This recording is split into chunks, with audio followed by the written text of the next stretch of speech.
Well, those are your latest headlines. Hello and welcome to France 24. I'm Louise Hannah. Congolese warlord Thomas Lubonga has been sentenced to 14 years in jail for making 11-year-old boys fight a bloody inter-ethnic war in the central state and using girls as sex slaves. He was convicted of war crimes back in March. The International Criminal Court has just handed down the sentence.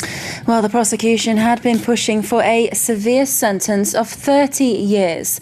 France 24's Geraldine Colin was in court in The Hague when the sentence was handed down. Egypt's Parliament has reconvened this Tuesday in defiance of the powerful military and judiciary.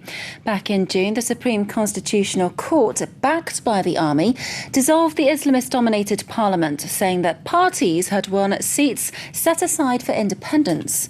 But Parliament only met for a short amount of time today, and the Speaker stressed it wasn't in defiance of the court order, but in a bid to figure out how to work with it. France 24's Catherine Stapley says there's much more at stake, though, than just Parliament reconvening. In Libya, the head of a multi-party alliance that's leading in polls to form a transitional parliament says he wants to hold talks with all political parties about forming a grand coalition. Mahmoud Jibril's National Forces Alliance is well ahead of the Islamists in the preliminary results. Jibril says he wants all political parties to come together under one banner and start a national dialogue. Members of the Syrian opposition, the Syrian National Council, are in Moscow to lobby Russia about its support for President Bashar al-Assad. Russia has steadfastly refused to call on Assad to stand down. The opposition says it realises how important Russia is to finding a solution to the conflict. Well, our Moscow correspondent Sean Walker is at that conference. Sean, just run us through exactly what the opposition's pushing for on this trip. Now, Sean, it was Moscow who invited the opposition to talks. Yesterday, Russia announced it wouldn't be sending any more fighter jets to Syria. Are we starting to see a change in Russia's stance? Thank you very much, Sean. Sean Walker reporting live for us there from that conference in Moscow in Russia. Well, for more on this, I'm now joined on set by our International Affairs Editor, Douglas Herbert. Thank you for being with us, Douglas.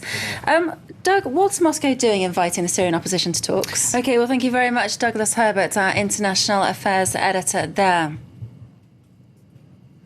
Well, he's regularly complained about the weather since being elected France's president, and it doesn't look like Francois Hollande will have better working conditions today.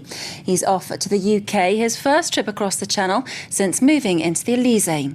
Well, first up is a working lunch with British Prime Minister David Cameron, then on to Windsor Castle for an audience with the Queen. Well, back here in France, it's day 2 of the Social Summit. President Francois Hollande is meeting with the unions and employers to create what he calls a social democracy, which is making sure the young have access to training and the old to a fair pension. Well, I'm now joined by France 24's Marcus Carlson, who's at that Social Summit. Thank you for joining us, Marcus.